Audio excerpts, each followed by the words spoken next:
Welcome! I'm Johan Nilsson. And I'm Lincoln Murphy. And this is Impact Weekly. We're here to help you make your customers successful. Each week, we answer your most pressing customer success management questions by relying on our years of experience with companies around the world. Let's get this going.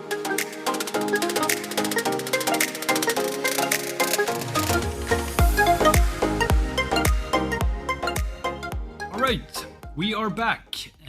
And we have a new question for this week. It's around onboarding. And the question is, I think it's a really common one, and I recognize this myself in a lot of ways. And during onboarding, how can I keep my customers engaged? This is the question. And this person feels that they are really excited when they come in, but they kind of lose interest, and we lose momentum in the onboarding. So what can we do in that situation? Yeah, I mean, I see this a lot too. I think we need to kind of take a step back, kind of look at onboarding at a higher level, just to kind of see what we're dealing with when we talk about onboarding. In most cases, especially in technology companies, SaaS companies, and the like, onboarding is probably the most structured lifecycle stage. We know a lot about what it takes to get a customer up and running, functionally and technically. And so this is the one lifecycle stage where it's not really about the customer as much as it is about our product. And so it's just really well defined. And that's both good and bad. Yeah.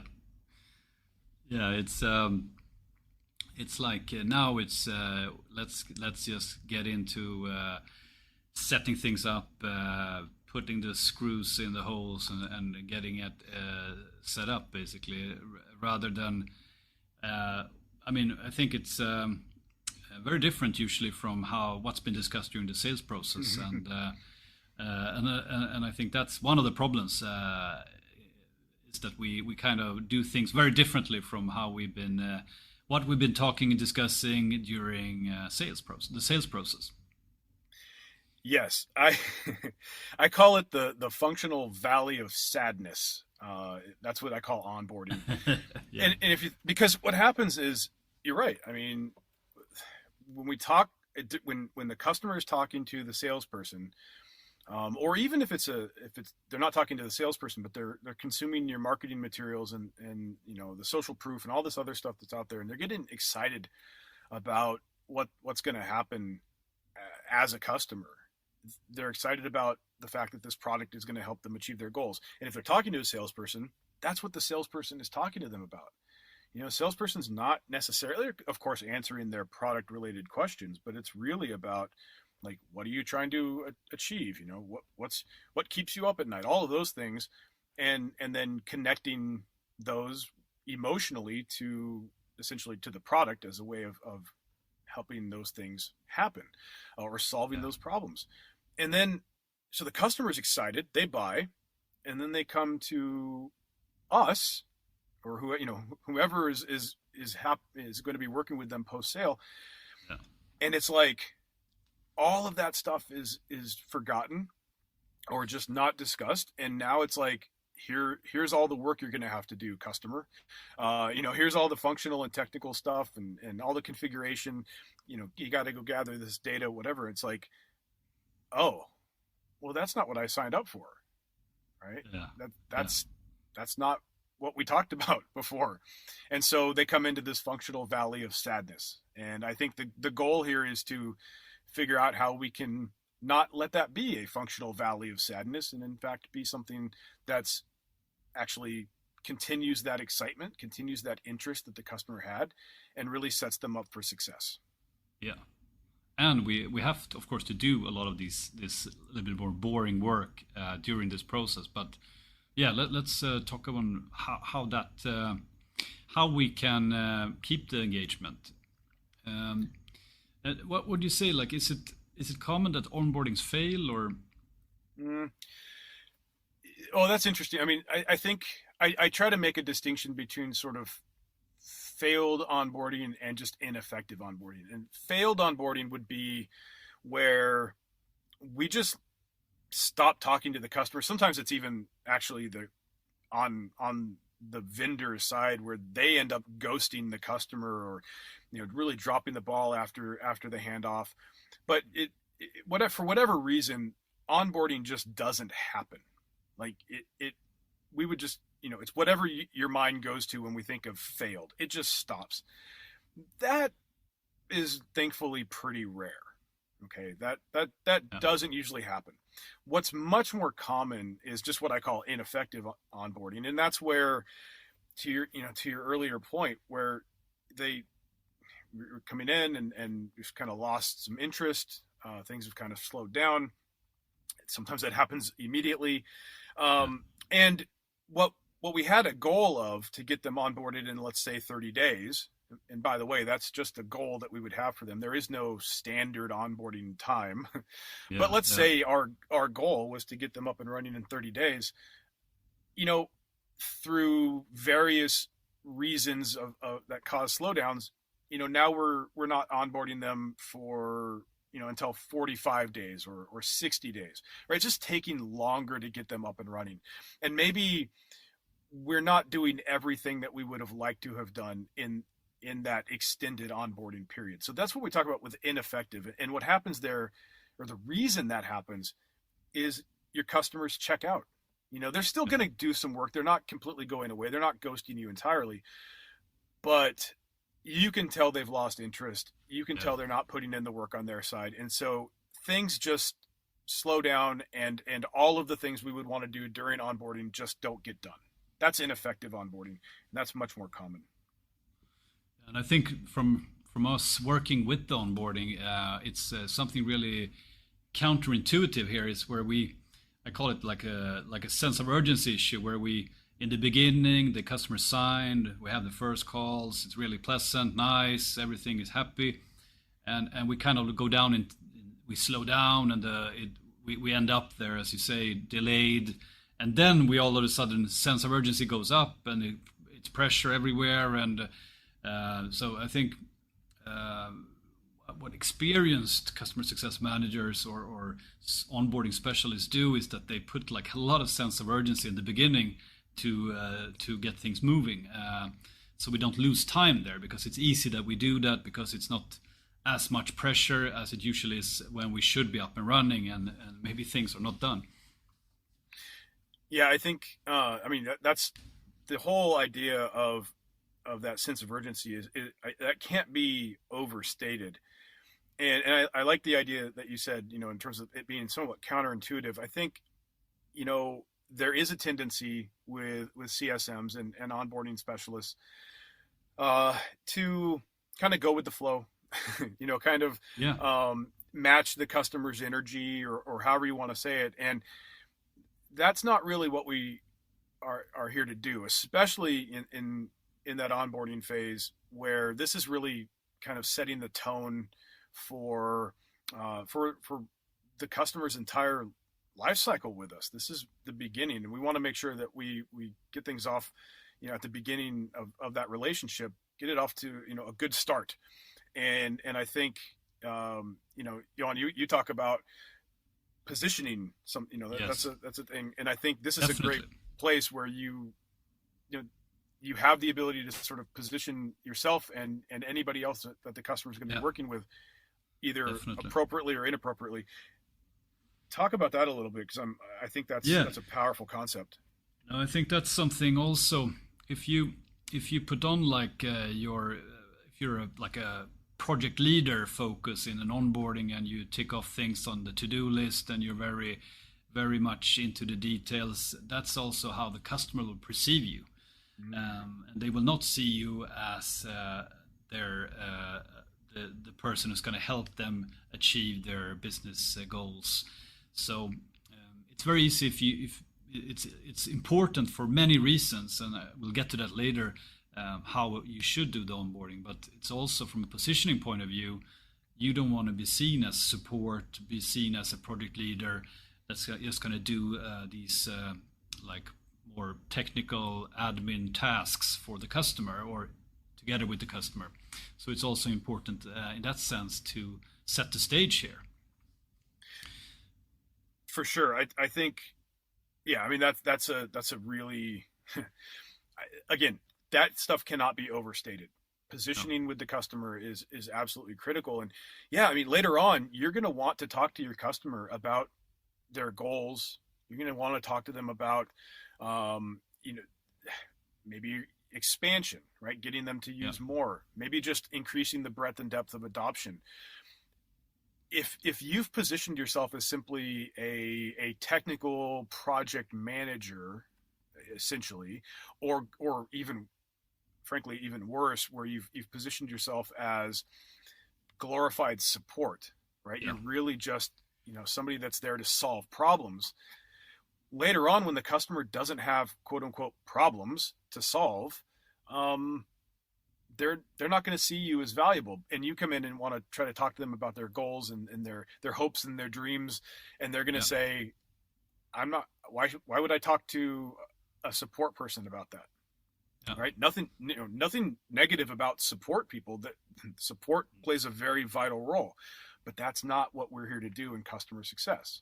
We're here to make sure the customer is, successful, and that there's a whole bunch of other things that go into that. So I think that's a really, positioning is maybe that's even a topic for another day. Exactly. I was just going to say, but because if you end up there, you can reposition yourself. That's something we should get back to as well. Because that's an important, even, I mean, in any life cycle stage or wherever you are with your customer, you might end up in the position that's not favorable, and there's some really good ways how to reposition yourself, and that's going to be key to be successful with those customers. Exactly. So we have to get back to that one. So we've been into it. So maybe we should look at it from a general point of view. How should like effective onboarding look like? What are the characteristics of that, and where do we want to go? Yeah, I think what I like to talk about, or how I like to frame it, is that, and this is sometimes maybe even controversial, but onboarding is not about like technical engineering or the functional aspects of it. It's really about social engineering.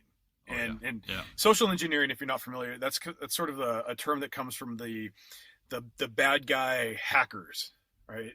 Who through their nefarious means get you to take action that then gives them access to your system. Well, like anything, we can learn from those things and not necessarily use it for evil. Can we use it for good? And so when I look at onboarding, I'm thinking, okay, functionally, technically, we know exactly what needs to be done, right? Again, going back to what we said at the beginning, this is one of the most structured life cycle stages there is, because it's all about our product, because we know exactly what needs to be done. And yet we have a lot of ineffective onboarding that's out there. And like this is happening a lot. By the way, ineffective onboarding can be, that this is happening. Again, if it's taking longer than you would like to get a customer on board, if you can actually see this, if you look at adoption breadth and depth, if that sort of isn't happening at the rate that you would like, you can even trace ineffective onboarding to things like contraction at renewal. So customers that, they're not churning. This is the thing. Ineffective onboarding doesn't necessarily, or really doesn't often, lead to churn where the customer leaves. This isn't failed onboarding, right? It's just ineffective. So it's not happening to the extent that we would like. Customer gets to renewal and they just didn't do everything they wanted to in that first year. Your ineffective onboarding led to ineffective adoption, and all of that. So they get to renewal and they say, I would like to continue to have access to the things that I've already paid for, but I want to do that at a discount, right? Yeah. Or we bought all of this other stuff and we didn't use it, so we're going to go ahead and get rid of that. We're going to stay your customer, but this would be what you call a downsell. They drop some of the things that they're paying for. Discounts and downsells are bad. They reduce the amount of revenue that you're managing, essentially, right? But it can be masked by the fact that they didn't churn. You can say, oh no, we have a good retention rate. Well, you saved the customer, but they paid you less. Anyway, the point is, like, there are things that you can look at to say, is our onboarding ineffective? But what happens generally is that it comes down to that social engineering aspect of understanding the way humans operate, why they do what they do, and whether or not we can get them to do the things we need to do. And if the only thing we focus on in onboarding is the functional and technical, then you're going to have ineffective onboarding. You're going to have these other negative outcomes. And that's the thing. We go back to the functional and technical are laid out really well. Why do we have so much ineffective onboarding? It's because we're not looking at the human aspect of it. We're not figuring in social engiering. And that's the stuff. People working with people, right? Exactly. Until our customers are robots, which may come sooner rather than later. But for now, if you're working with humans, then let's figure out how to get humans to do what we need them to do. And so you're absolutely right. It's like, how can we understand what they do so we can not take advantage of them, but just take advantage of that understanding to get them to do what we need them to do. And what happens with when we're ineffective with our onboarding? What happens on the customer side? Why do we end up in a bad situation here? So why? I mean, several things. So and it can be everything from there's three things that customers hate, which are surprises, unknowns, and repeating themselves. Which go look at your onboarding process. How many of those things are you invoking right now? Right. So surprises and unknowns, that's where expectations were not managed properly in the sales cycle to let them know that there was work that had to be done once they become a customer. So they come in and they're like, oh, I didn't know this. But repeating themselves, that is something that just absolutely makes customers, if not angry, it's just so annoying that they will avoid doing it. Like they already told sales these things, and now you're asking them. It's crazy. Yeah, and by the way, that's a great way to position yourself as well. If you picked up these key things they discussed in terms of business goals during the sales process, if you picked up on those and you bring them into the onboarding and just want to confirm them or discuss them or develop them further with the customer, that's going to position you in the same way as the sales rep who talked to them previously. So it's also really key for you to bring that into the onboarding. I think that, you said that perfectly. This is positioning and social engineering. Those are the two things that were like the themes of the day, right?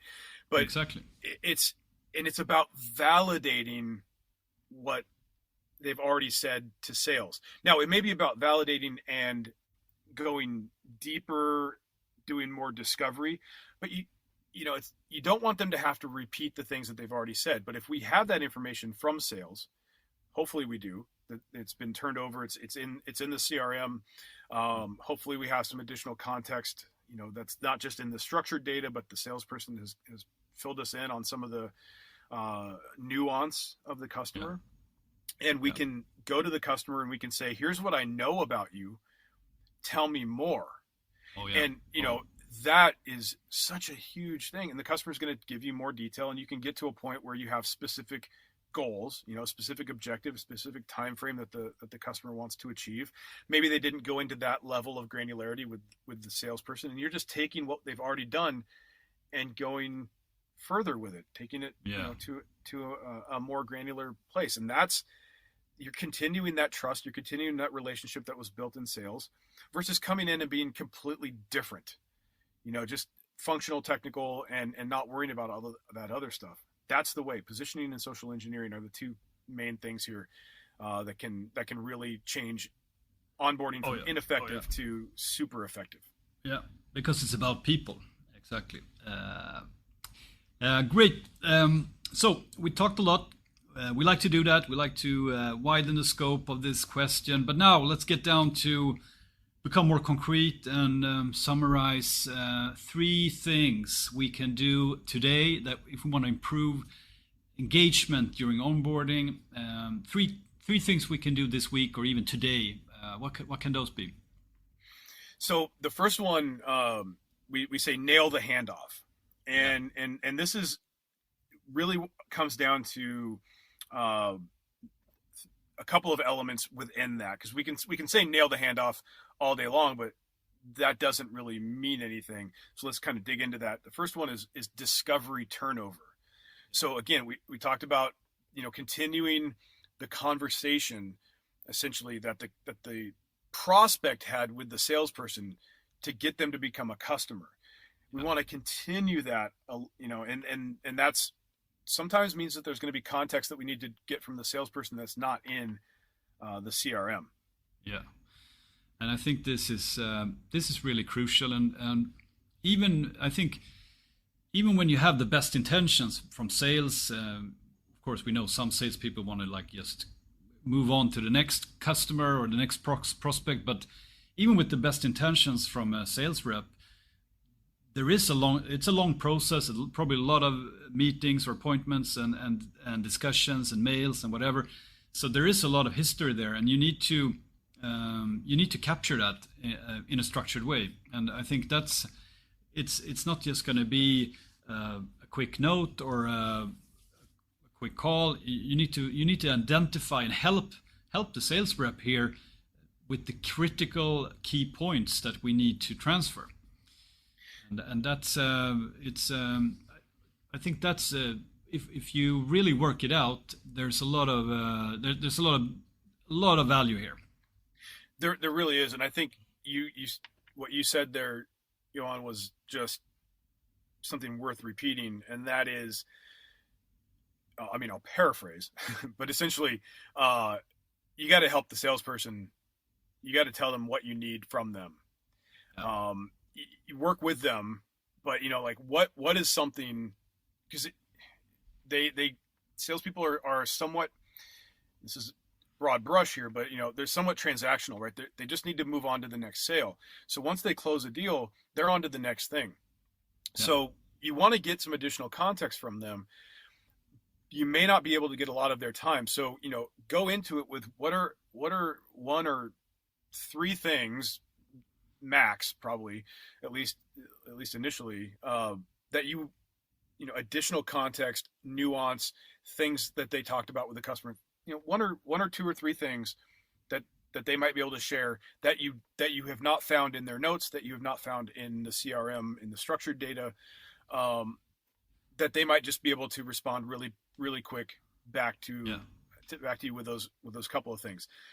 That's a quick tactical way to get started there. But build a relationship with your salespeople, and the more that you can also feed back to them about the customers that are coming in, anything you can tell them that could help them make a sale. I always say, if you can help your salespeople make more sales, they're going to be your best friend. So, also think about that, like something you learned from a customer that might help them. But anyway, we just want to make sure we're essentially want to fill in the gaps that aren't in the data. And so we have to be very tactical about how we do that with the salespeople. Do as much work for them as possible to get them to get you the information that you need. Yeah. And my experience there is that if you have really good questions, they have the answers in their head. So it's not hard for them to give the answer, but they without prompting them, you won't get the answers you want. Perfect. And two things there that I see that are commonly missed in the handover are risks. And risks here, I mean risks during onboarding, risks at the customer side. Usually an experienced sales rep will know where it's a little bit shaky in this with this customer. It can be data, it can be some person on the customer side. It can be we promised something, the gray zones around things. So like to get those risks, that will help us a lot, not running into a wall later with some issue with the customer. And the second part, I think, is also a lot of times we miss the potential here, because that's been for sure been discussed during the sales process, what more we could do at a later stage with the customer if they want to add more teams or add more functionality or all these like potential expansions for us. To get that in the handover is also very, I mean, we forget about that sometimes, and I think those are really important pieces to get through the handover. That part about the potential for expansion, I think that can make some people uncomfortable, some CSMs uncomfortable. Gosh, I don't want to be too, commercial up front or whatever. But this is if the customer has told the salespeople about, the fact that if we're successful in rolling this thing out, we'll want to take it to our marketing department. We'll want to take it to HR or whatever, right? They've talked about that as a positive thing. Yeah. Right. They see that expansion as a positive thing. So if we know that, that is, of course, an expansion potential for us from a revenue standpoint, but it's actually something that we can orchestrate in the future. Yeah. We can talk about this. Hey, when we get to this point, then we can talk about bringing in marketing and HR. We're not there yet, but we're going to get there. And here's the plan to get there. So we're actually building towards this thing that yes, it's going to lead to expansion, or it's going to lead to, additional adoption of, and using licenses that they already bought or whatever it is. But it's something that they said. And that's the kind of context that there may not be a place for that, in the structured CRM data, right? Yeah. It may not even be in the sales notes, because it wasn't something that the salesperson thought needed to be in the notes. Yeah. But it's absolutely something that if you ask them specifically about any expansion potential, they'd be like, oh yeah, they talked about marketing and HR, if they're successful, right? Yeah. Okay, cool. We'll take that and we'll use that to build on. Yeah. And we all know salespeople love to write notes, long notes. Long, luxurious, very detailed notes. Absolutely. Yeah. No, but I think that's a lot of benefits later on for us when we pick up these things already from the handover. Exactly. So nail the handover. What's number 2 here? Number 2 is keep the excitement, and this is exactly what we were talking about when we talk about social engineering. We're talking about what the salespeople have talked about with your customers. I have to remind people of this. Like, I sometimes have to remind myself of this. Even in a boring B2B SaaS business, like, your customers are excited to buy. People love to buy things. And, they might not be as excited as something fun for their family, but they're still excited. They see the potential. That's what they're buying. When they decide to do business with you, they're essentially buying this future outcome. They're buying the potential. And so sales has convinced them that, or sales has worked to help them convince themselves that the potential is there. And so, again, we have the opportunity to sort of pick up that excitement and run with it, or we have the potential to just stop that excitement. And I say, let's run with it. And so if we can do that, we can get them through onboarding in a way that's going to, well, it's going to keep that excitement, and there's some very specific things there that we can talk about, but that's the main thing, is let's keep the excitement going. Yeah.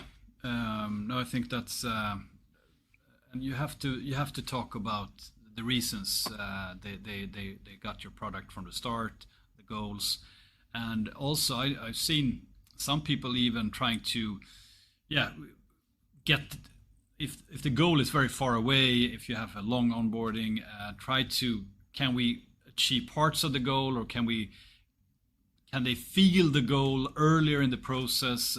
Whatever you can do there to get that sense earlier, as soon as possible. We talk about time to first value, but it's also about it's also key for engagement, to make them sense where we're going with this. Yeah, I mean, this is where you start to get into some interesting areas. Look, the reality is, with onboarding, everybody in our Impact Academy classes knows that I say it depends a lot. Right? That's Yes. that's sort of a joke. But with onboarding, this is one of those places where it really depends, because we kind of have to know, we have to know, what does onboarded mean? Like, at what point is a customer on board? Yeah. So right there, that's something that a lot of companies that I work with, when I first start working with them, that isn't something that's very well defined. So we kind of have to start there. And the it depends part is, it's going to be different for basically every situation.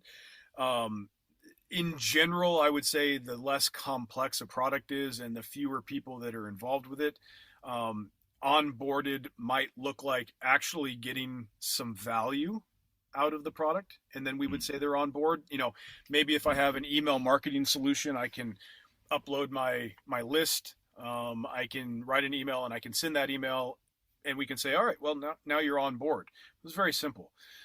If it's a bigger, more complex product like an ERP or even a CRM, that's going to have, we're going to basically run our business off of, onboarding may look a lot more like just kind of getting you up and running functionally and technically, maybe getting some integration set up, and maybe assigning licenses that you've purchased to humans. And we would say, all right, well, that's okay. So we're on board now. And then you move into sort of breadth and depth adoption as follow-on lifecycle stages. It depends. And so that's kind of, the distinction there is really complexity and, the amount of people involved. So you have to understand at what point a customer is considered to be on board in your world, and then we can kind of reverse engineer the process of getting them to that point. The thing is, to your point, the whole reason I thought of this was, what we want to make sure we do is, no matter what onboarding looks like, is we want to understand the fact that the customer's probably not going to achieve their goal during onboarding. Again, maybe some of those very simple products where they can actually do something in the very early days of being a customer, maybe they can get value. Maybe they can achieve a goal, but probably not. So which means we need to be thinking about the goal that's going to happen, not just after onboarding, but probably, a little bit further down the road, maybe after, different phases of adoption. Yeah. So we need to be focusing the customer on that and saying, look, the functional technical things you're going to be doing over the next 30, 60, 90 days or whatever onboarding looks like, this is in service of that goal you have. So keep them focused on that. I say keep their eyes on the prize, and they will work through all of this stuff that would otherwise be that functional valley of sadness. It won't be like that, because they're so focused on getting through this to achieve their goal that's on the other side. It becomes something that's in service of that. It's not a negative, it's a positive. And that's the positioning that we need to take in terms of what onboarding is with the customer. Really focus on what they're trying to get out of this. Yeah, I mean, especially with the longer time periods, you need to repeat this and keep that top of mind in the process. I think that's part of the excitement as well here, to remind everyone we're on the way here to this. This is what we're going to achieve in whatever time frame it is to achieve the goal. But to remind everyone and to keep that as part of the onboarding project is a key thing for keeping excitement up as well. All right, so number 3 here on the list of things you can do straight away. So managing expectations and sort of remanaging expectations are critical. So, when a customer first comes in, look, I mean, hopefully, and if this isn't being done in your organization, we need to make sure it starts being done, that expectations are managed with the prospect during the sales process, so that they do come into onboarding with an expectation that there's going to be some work that has to be done. I suggest, whether that's being done or not, right out of the gate, you either manage or you remanage those expectations if they haven't been set, or if they've been set incorrectly. We immediately let the customer know that this is going to happen, but do so, again, start with the goal discovery framework. And if you're not familiar with that, we cover that in Impact Academy. But essentially, we want to uncover or validate those goals that the customer set up with sales. We want to uncover, deeper goals. We want to get more detail on those, make those actionable. Start with that so that the customer is focused on their goals, and then you come in and either manage or remanage those expectations about here's what the next or the first 30, 60, 90 days are going to look like. And if you can present them with, some sort of document that shows what that 30, 60, 90 day plan is, that's great. If you could get sales to show that to them earlier in the process, a little bit before the sale closes, that's great, because again, that's going to help them understand what's going to happen, helps to change management on their side, again, depending upon complexity. But we want to make sure that the customer knows that they're going to have to do some work. But the key to this is just making sure that it is attached to that goal that they have, and that they understand. And I just can't emphasize this enough, that everything we're going to ask them to do during onboarding, which again is probably not going to help them get any value immediately. We just have to be honest about that. Look, you're going to spend 30 days with us, and at the other end, you're going to be up and running. You're not going to be getting value yet, but this is the only way to get you to the point where you will start getting value, where you will start working towards that goal. And of course, you would be specific. We have to get you up and running so we can get you on track to adding that $1 million in ARR that you need by the end of the year. Okay, I'm in. That's cool. But if you omit that stuff, now they're just seeing that checklist of functional and technical stuff, and nobody signed up for that. That's it. So, in summary, nail the handoff, keep the excitement, and manage or even remanage expectations. Those are the 3 things you can start doing already today. Hey, thanks for listening. Do you want to bring your customer success to the next level? Check out Impact Academy. We have training programs for customer success managers and for leaders in customer success.